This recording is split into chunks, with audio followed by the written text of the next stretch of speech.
The wind came down from the mountains like a voice from the past, cold, sharp, and whispering things that Jedediah Boone never wanted to remember.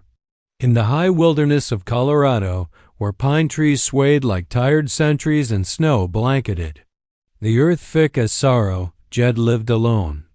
Not just alone in body, but in heart, in soul, in memory.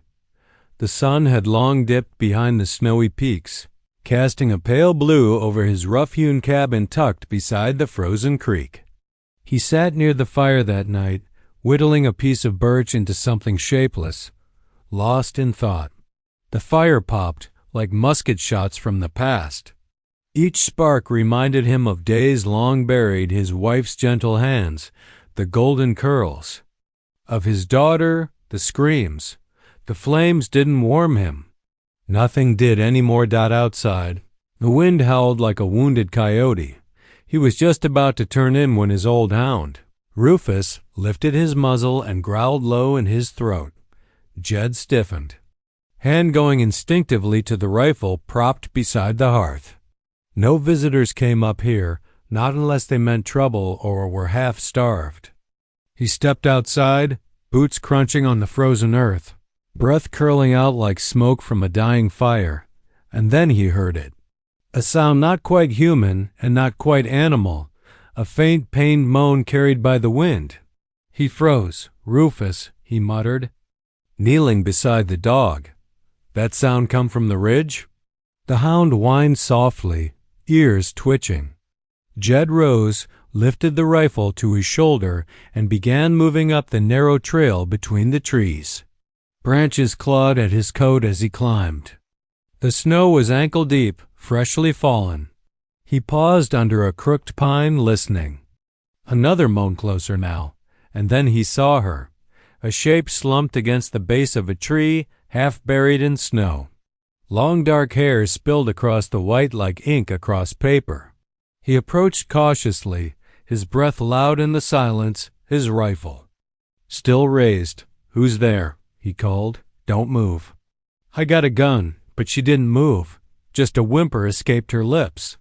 Her arm hung limply, and blood stained the snow beneath her. Then he saw her swollen belly. Yet's heart stumbled. She was young, barely more than a girl, with skin the color of sun-warmed clay and cheekbones high like the mountains. Her eyes fluttered open, black, frightened, fevered. "Help!" She whispered in accented English, her voice barely a breath. He stood frozen. Images from his past assaulted him. Smoke rising from a burned wagon, Comanche war cries. His daughter's rag doll discarded in the dirt. He clenched his jaw. "No." He growled to himself. "You bring her in, you're inviting death. You owe nothing to her kind." But then her hand moved slow, trembling, resting on her belly, protectively. Just like Sarah had done all those years ago. Jed groaned and lowered his rifle. "Damn it." He dropped to his knees, brushed snow from her shoulders, and gently lifted her into his arms. She cried out in pain, but didn't resist. He felt the heat of her fever even through his coat. "Hold on, miss," he murmured. "We're going home." The fire roared as he pushed through the door, tracking snow across the wooden floor. Rufus barked once, then whined, backing away as Jed laid her on the bearskin rug before the hearth. She was barely conscious, lips cracked, skin pale beneath. Her copper hue. "Easy now," he muttered, tossing more logs into the fire. He found his old medical kit, dusty but still serviceable, and began cleaning the bullet wound on her shoulder. The slug had missed bone, but infection had already begun its cruel work. She flinched as he poured whiskey over the wound. "Sorry," he said, though he doubted she understood. "Ain't no doctor, but I reckon I know how to keep a body alive." She mumbled something in a language he didn't recognize. Her eyes closed again. Jed wrapped her wound, gave her a spoonful of broth, and bundled her in blankets. The night crept in like an unwelcome guest. He sat across the room, watching her. Why had he done this? He didn't owe her kindness, not after. what he'd lost, not after what her people had taken. But there she lay, pregnant, broken, alone in a world that cared little for either women or natives. And Jed Boone, bitter old mountain man that he was, couldn't find it in himself to leave her to the wolves. Morning brought silence. Her fever broke. He dabbed sweat from her brow and tried to get her to drink more broth. When her eyes opened again, the days rolled on like wagon wheels through deep snow, slow and silent. The cold bit deeper as January settled into the mountains, and yet the small cabin at Pine Creek never seemed warmer. Jedediah Boone, who once spoke only to his rifle and his dog, now shared firelight with a woman whose words were few, but whose presence filled the hollowness of the place. Wania's wound healed, slow but steady. The color returned to her cheeks, and the fire in her dark eyes flickered anew. She moved slowly with her growing belly, but her spirit seemed less broken with each passing day. Still, they spoke little. But the silence between them wasn't uncomfortable. It was respectful. It was the language of two souls who had seen too much and survived more than they'd ever wanted. One morning, after a long stretch of snowfall, Jed stepped outside to find Wania sitting on the porch barefoot. The sight startled him. "What in blazes are you doing out here with no boots?" he asked gruffly. She looked up at the trees swaying above and whispered, "Snow smell like home." He paused. "Then not a double quotes, yeah," he said, softening. "It smells like memories." She looked at him curiously. "MEM single quotes rise ... hurt?" He hesitated, then gave a short nod. "Most of the time." That day, he brought out a pair of old deerskin boots. Too small for his feet, just right for hers. At night, Jed read old journals by the fire. He didn't expect Wania to care. But she would inch closer, eyes following the lines on the page, her lips sometimes moving as if trying to echo his words. One night, she pointed to the page. "What mean, cradle?" Jed blinked. He hadn't realized she could read even a little. A cradle? "It's for holding babies, rocking them to sleep." She placed a hand on her belly and smiled, just a little. It was the first time Jed had seen her smile. He couldn't sleep that night. The next morning he started carving. It was slow work, but every stroke of the blade into the cedar reminded him of a time when life had meaning. He used to carve toys for Maybelle little ponies, tiny spoons. Now he worked on a cradle, a small thing of strength and softness. He didn't tell Wania what he was doing, but she watched from the window. Every now and then, she'd bring him warm broth or tea, resting it beside him with a nod. They were building something, not just furniture, not just safety, but trust. Sometimes, the wind would bring back ghosts. Jed would wake in the middle of the night, drenched in sweat, eyes wild.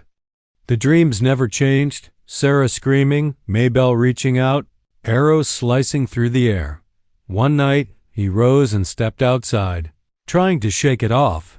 He didn't expect Wania to follow. She stood behind him, wrapped in a blanket, silent as the snow. "Bad dreams," she said.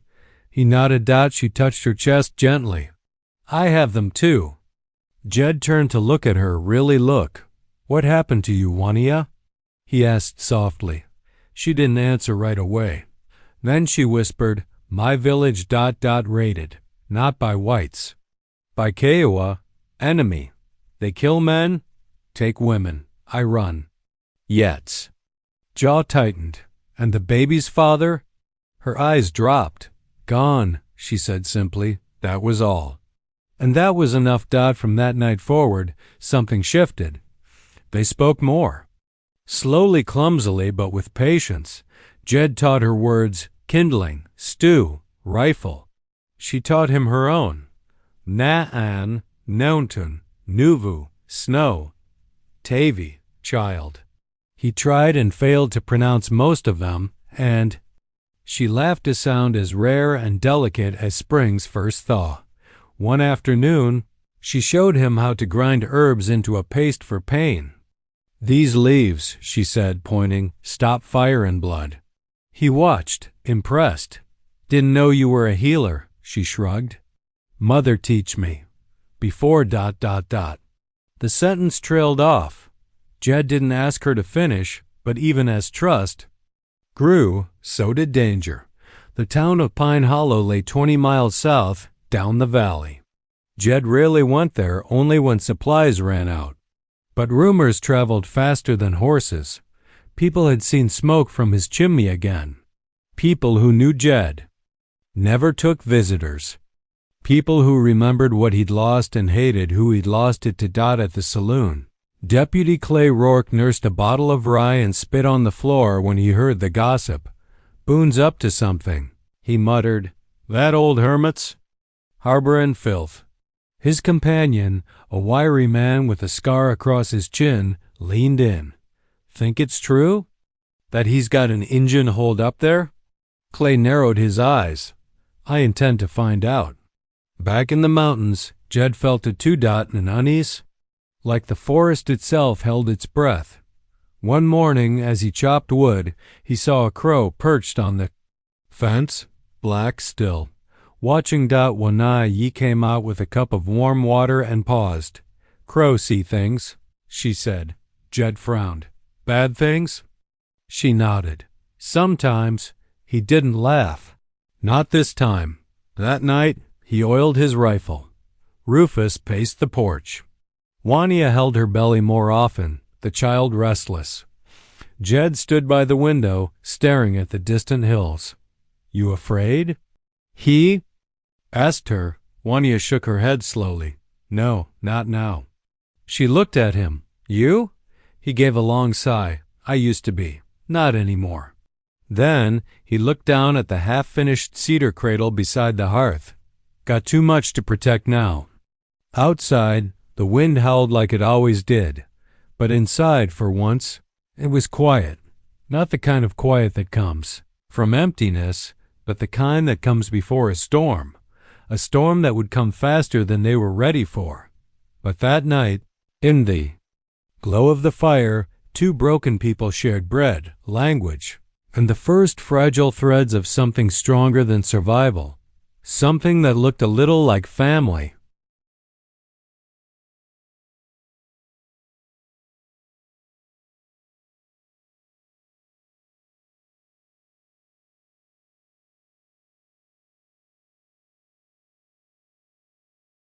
Spring didn't arrive all at once. Had crept in, slowly softening the edges of the mountains, loosening the grip of snow from pine branches and painting the forest floor with early green.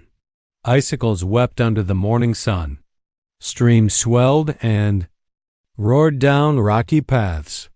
And with each passing day, life stirred. Inside the cabin at Pine Creek. Something else stirred too. Wanaya was nearing the end of her journey. Her belly had grown heavy and her movements slowed, but her spirit had not dulled. She braided her hair in long, careful rows and sang low songs in her native tongue as she walked the rooms. Even Jed began humming her melodies when he thought. She wasn't listening. One morning, Jed returned from checking his traps and found Wanya standing in front of the cradle. He'd finished carving. It was simple but strong. Polished smooth, lined with rabbit furs. A carved bear's head rested on the arch above. She touched it reverently. "Bear spirit," she said. "Good protector." Jed rubbed the back of his neck, bashful. "I wasn't sure what to carve. Just ... Felt right." Wanya nodded. "You made it with heart." There was silence, soft and golden. Then she whispered, "You would be good father." Yet's chest tightened. "I was once," he said. "Or tried to be." She looked at him, gentle and steady.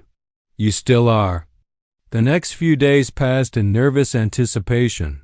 Wanya washed the blankets again and again, as if preparing for a sacred guest. Jed checked his supplies, boiled water, fresh linen, old midwifery notes from a book Sarah once owned. He was no doctor, But he'd be damned if he let Wanya go through it alone.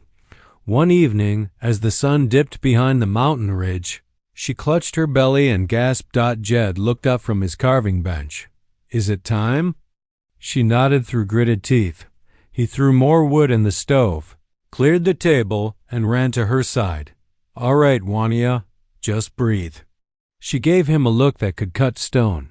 "I am breathing," she snapped. He laughed nervously. "Good. That's good." The night stretched on, long and brutal. Wanya labored through wave after wave of pain, sweat beading her forehead, eyes flashing like thunderclouds. Jed did everything he could, cooled her brow, supported her back, whispered encouragement that probably made no sense. But she never screamed, never begged, just grit her teeth and pushed. Outside, a storm gathered, lightning flashing above the mountains like a war drum in the sky. Inside, life fought to be born. Hours passed.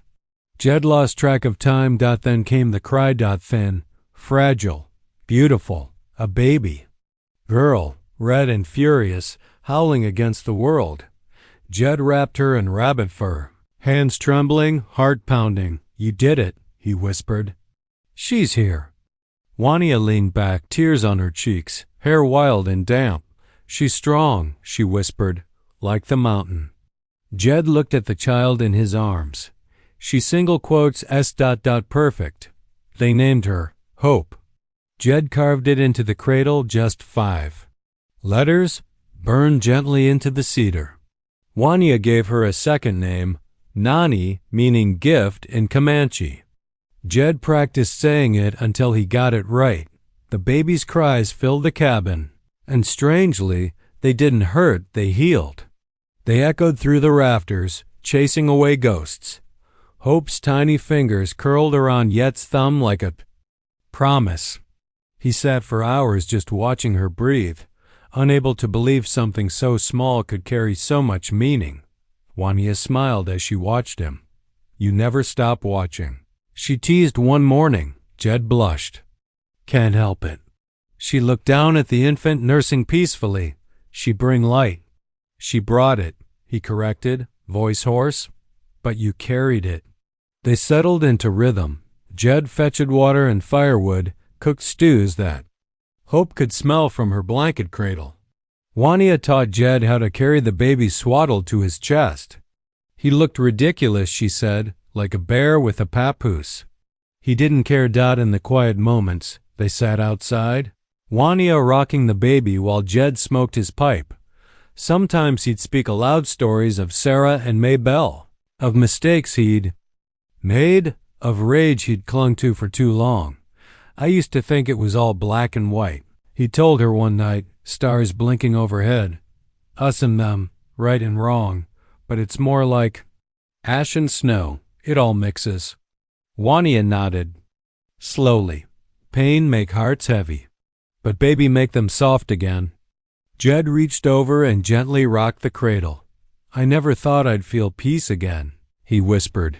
"You are not alone anymore," she said, "but peace rarely lasts long in the frontier. 20 miles down the mountain, in the shadowed corners of Pine Hollow, Clay Rourke sharpened his knives. He'd heard more rumors. A trapper had passed Boone's Ridge and spotted smoke again, too much smoke. Another claimed to have seen someone brown-skinned, moving behind the trees. Clay spat on the ground. "Boone's harborin' a redskin." The townsfolk mumbled nervously. Some shrugged it off. But Clay, he remembered the past. He'd fought in border raids, watched friends scalped. And he didn't believe in redemption. He saddled his horse and picked 5 men he trusted with hatred in their blood. We ride at dawn. Back at the cabin, Jed felt the world shift, not with sound or proof, but in his bones. The wind no longer sang. It warned. He cleaned his rifle, checked the locks, watched the tree line longer each day. He didn't want trouble. But he knew it was coming. Wanya sensed it too. Your face. "Quiet now," she said one evening. He looked up. "Storm's comin'," he muttered. Her hand found his. Then we stand together." They stood outside the cabin. Hope asleep in her arms. The mountains watched in silence, but Jed knew the spring had brought life.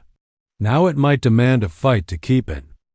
The morning came heavy with silence, not the peaceful kind that had settled into Jed Boone's cabin in the weeks following Hope's birth, but the ominous hush of a forest holding its breath. Birds didn't sing. The pine trees didn't sway. Even the creek, once full of gurgling spring thaw, seemed to hesitate in its song.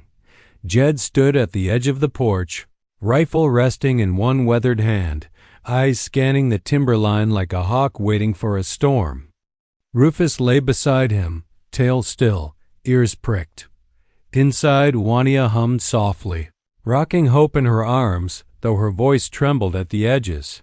She had braided her hair tightly that morning, adorned it with a single eagle feather. Her grandmother's.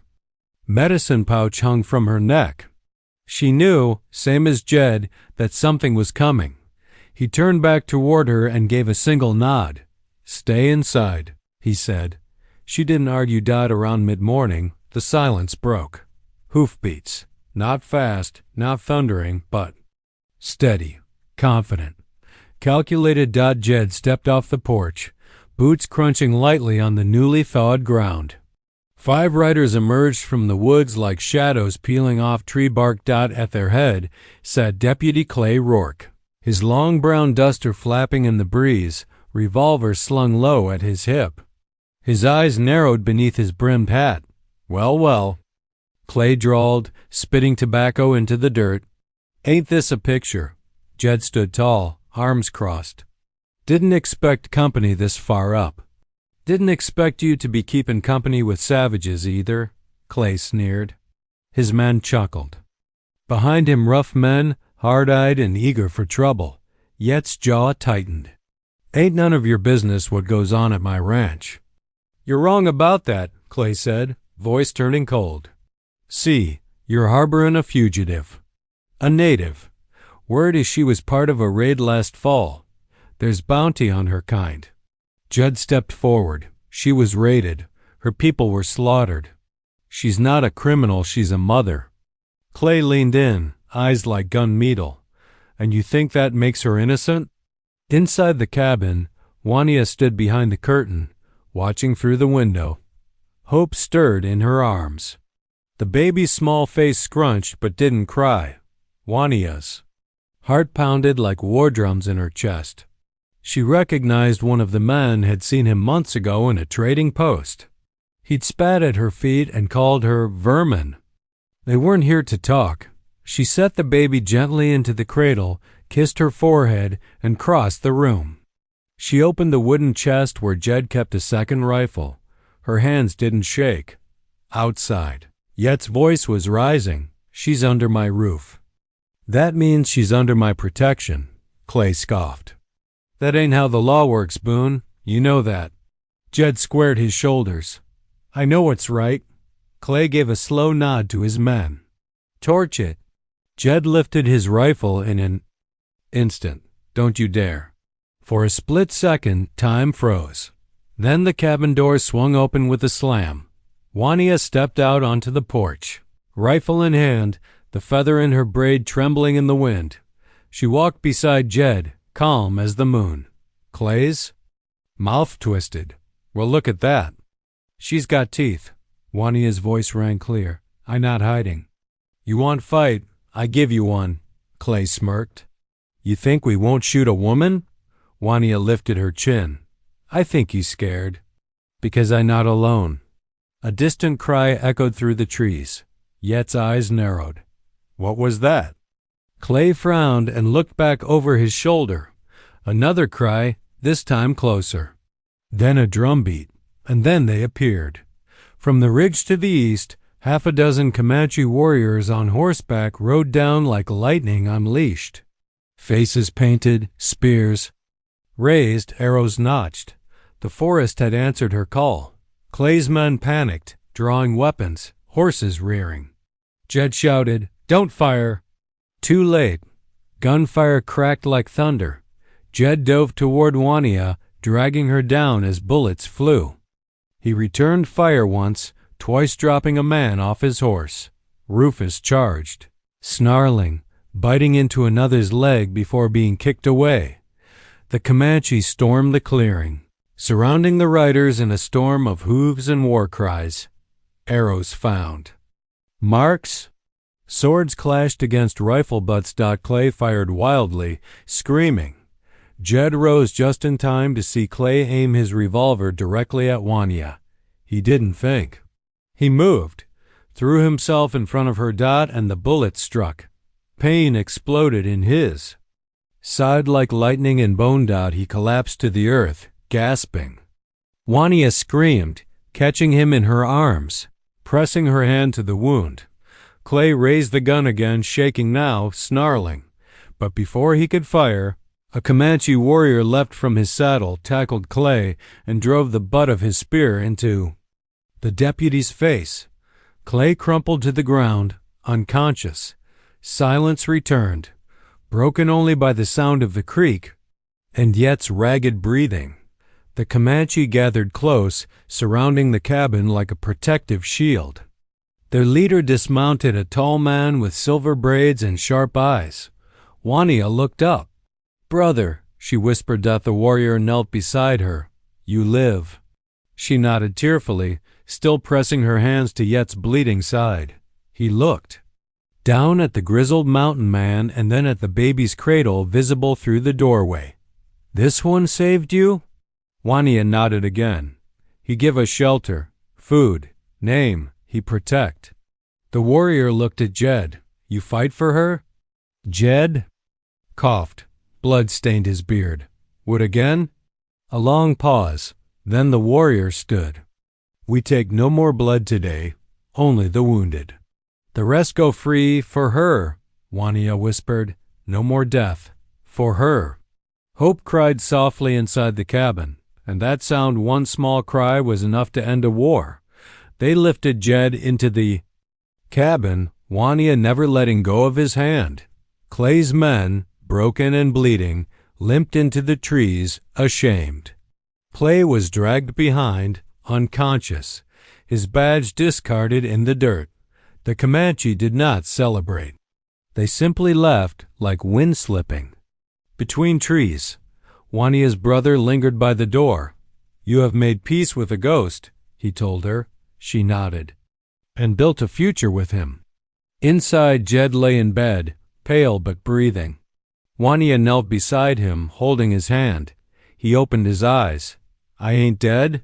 "No," she said. "Too stubborn." He gave a weak laugh. "You okay?" She smiled through tears. "I okay. Hope okay. We wait for you now." Jed squeezed her fingers. "I ain't going nowhere." And in that moment, as dusk settled over the mountain and firelight danced across the walls, they were no longer outcasts, no longer fugitives, no longer alone. They were family. The sun crept gently over the horizon the next morning, casting golden threads across the wounded valley. The snow had melted into dark, muddy trails, and the forest stood silent after the chaos of the day before. It was a quiet that no longer felt threatening but reverent, like nature was holding vigil. Inside the cabin, a fire crackled low. Hope cooed from her cradle, tiny hands reaching toward the light as if blessing it. Wanya stood beside the bed, her fingers brushing Yet's forehead, watching as color slowly returned to his cheeks. He was alive, but not untouched. The bullet had torn through his side, cleanly missing bone but leaving pain behind. Wanya had dressed the wound with herbs her mother once used for warriors returning from battle. Now she waited for him to open his eyes again. By midday, Jed stirred. He blinked against the light, then turned his head slowly toward her. "Still here," he rasped. She smiled, brushing the back of his hand. "Still here." His gaze shifted past her to the cradle. "She okay? Sleeping?" "She miss your voice." He gave a weak laugh. "Poor girl's standards are low." Wanya leaned closer, her voice low and soft. "You saved me." Jed looked away. Did what I had to? No, she said firmly. You chose. Outside, the forest stirred dot from the trees. A small group approached, figures painted in earthen tones, moving silently as shadows. At their center was Wania's brother, the proud warrior from the day before. His name was Tahu, which meant hawk. Behind him walked two elders, wrapped in thick pelts and bearing the wisdom of generations in their lined faces. Rufus barked. Once but didn't growl that they came not with weapons, but with judgment. Wania met them at the cabin door. Tahu bowed slightly. Sister, we return. The elder woman, eyes like flint and smoke, stepped forward. You have called us to witness truth. Speak it. Wania glanced back at the cabin. Come, you must see it for yourself. Inside, the elders stepped into a world unlike any they'd expected. A white man's cabin, yet not one of conquest. There were woven baskets on the shelves, a cradle with beadwork across the rail, Comanche herbs drying above the hearth. And in the bed, a white man, pale and wounded. With a baby's rattle on his chest, Tahu stepped beside Jed. You remember me? Jed nodded. You nearly took my head off. The warrior grunted. You fought well. Jed gave a grimace. Fought because I had to. The elder woman circled the room, touching walls, listening to silence. At last, she said, Why should this man be spared judgment? Wania stepped forward. Because he gave us shelter, gave my child a name, gave his blood to protect. The elder man, silent until now, looked at Jed. You once hated our kind? Jed didn't flinch. Yes. Why? Jed met his gaze. Because I lost everything. Wife, daughter. Killed in a raid. Didn't know which tribe. Didn't care. Blamed everyone. It was wrong. The elder nodded. And now? I have something again, Jed said. A reason to fight different. Tahu looked at his sister. You wish to stay with him? She nodded. He is not enemy. He is father. The old woman stepped forward and placed a hand over Yet's heart. Then listen, mountain man. This land remembers. It remembers bloodshed and betrayal, but it also remembers mercy. Jed nodded, his throat thick. She continued, You carry both sins and sorrow, but your hands are not empty. Then she turned to Wania. Child of snow, you have crossed worlds, from fire to peace. May your daughter walk both paths with pride. The elders stepped outside. Tahu lingered. His voice was quiet. You keep her safe, Jedediah Boone. You fail her, you will answer to me. Jed looked him in the eye. I swear on her name, I won't. The warrior gave a single nod, then melted into the trees. Days passed. Jed healed, slowly. Wania helped him stand, fed him stew from her own hands, laughed when he swore under his breath, trying to walk. Hope grew louder, stronger, livelier. Her eyes followed the dancing firelight. Her fingers curled around Wania's braids and Yet's. Beard alike. One afternoon, Jed sat on the porch, cradling her in his arms. She's gonna walk before I do, he joked. Wania sat beside him. She walked a future, he nodded. A better one, I hope. A week later, a writer came from Pine Hollow. Not Clay. Not one of his men. Just an old trapper named Warren, gray-bearded and quiet. He rode up slowly, hands raised. Boone, he called. Ain't here to fight. Jed nodded. Then get off your horse and sit. Warren did. He passed a small leather pouch to Wania inside. Sugar cubes and dried cherries. Thought the little one might like sweets. Jed raised a brow. That why you came all this way? Warren shrugged. Folks in town heard what happened. Clay's missing his badge. His boys don't say much. Jed narrowed his eyes. They coming back? Warren shook his head. Not likely. Truth is, some of us don't mind you keeping to yourself up here. And if that woman saved your life, well, Maybe folks need to stop talking and start listening." He stood, nodded, and rode off. Later that night, Jed stared at the fire, deep in thought.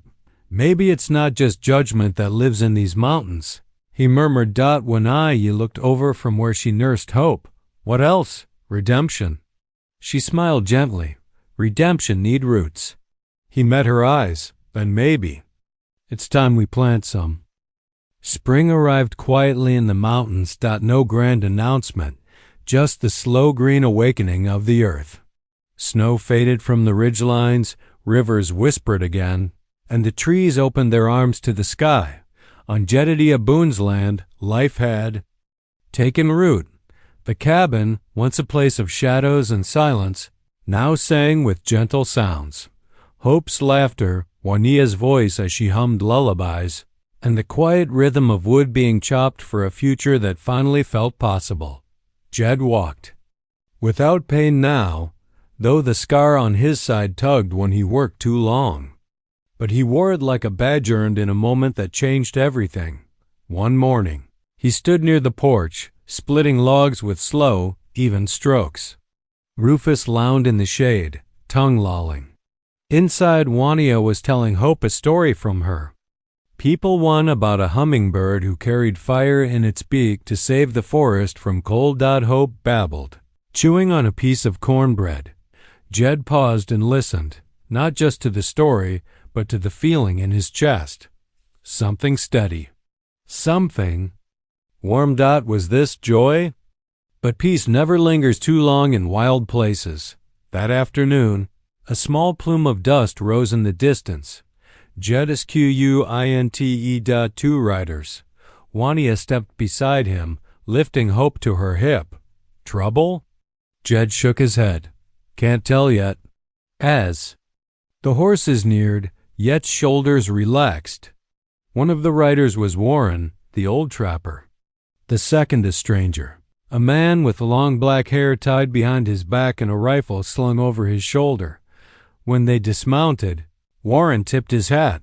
Boone, brought someone who says he's looking for Juania. Jed stiffened, protective. Juania stepped forward, calm but watchful. The stranger bowed low, hand over heart. I am Atza, he said, from the southern plains. My uncle rode with your father, Juania. I bring word from your people. Juania's breath caught. Atza continued. The elders wish to speak. Not to demand, but to ask. Jed looked between them. Ask what? Atza's eyes were kind. If Juania will return, even for a while. There are children who do not know her stories. Women who still whisper her name with hope. Juania looked down at Hope, then to Jed. Silence stretched like a long shadow. Finally she spoke. I will go, for a moon's passing, but not alone. Atza bowed again. Your will is ours. 2 days later, they set out. Jed packed their mule with dried meat, flour, and a new blanket stitched with red thread, his own crude handiwork, but made with care. Rufus loped beside the horses, tail wagging. Warren stayed behind to keep an eye on the cabin. The journey south took days over forest paths and across sun-bleached plains. Hope rode snug in a sling on Yet's chest, babbling at birds, butterflies, and leaves.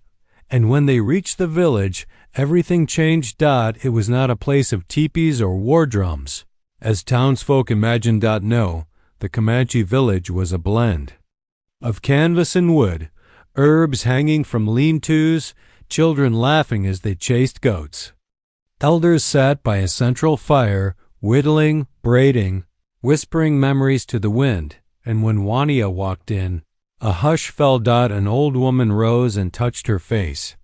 You came home, child of mountain and star. Juania pressed her forehead to hers. I never forgot. Then she stepped aside. This is Jed, and this is Hope. Hope waved a hand as if blessing the air. The old woman laughed. She carries your eyes. And something else. She looked at Jed. A piece I thought we'd never see. In the moon that followed, Jed saw another side of Wania, a teacher, a healer, a sister to many. He helped build a roof for a widow's hut, taught one of the boys how to track elk using tree moss, shared coffee over a fire with men who once might have shot him on sight. Hope became everyone's child carried on many backs, sung to by many tongues. And Jed let go of something heavy. One evening, under the stars, Wania sat beside Jed. They watched the flames together, Hope asleep between them. "I know now," she whispered. "Know what?" "Why my horse found your door that night." Jed looked at her, quiet. She continued, "It was never accident. It was path, spirit guided." Jed took her hand. "I believe it." She turned to him. "Then hear me." She took a breath, deep and sacred. "I want to raise hope here and there, both homes, both names, both hearts." Jed nodded. "Will. Walk both roads, together." When they returned to the mountain, fall had begun to tint the leaves with gold. The cabin stood waiting. Warren waved goodbye and rode off with a fresh bag of tobacco. Rufus barked happily, rolling in the dirt. And Jed, Wania, and Hope stood as a family beneath the open sky. That night, by the fire, Jed took out a wooden plaque. He had carved it. Quietly, every night since returning, he hung it above the door. Burned into the wood were words in both English and Comanche, "Home of Hope." Wania ran her fingers over it. Jed looked at her. "You gave me peace," he said, "and you gave me a reason to believe again." She leaned into him. "And you gave me sanctuary." Hope stirred in her cradle and giggled. Outside, the wind blew gently through the trees, carrying the child's laughter across the hills, and the mountains, ancient and once full of grief, echoed back with peace.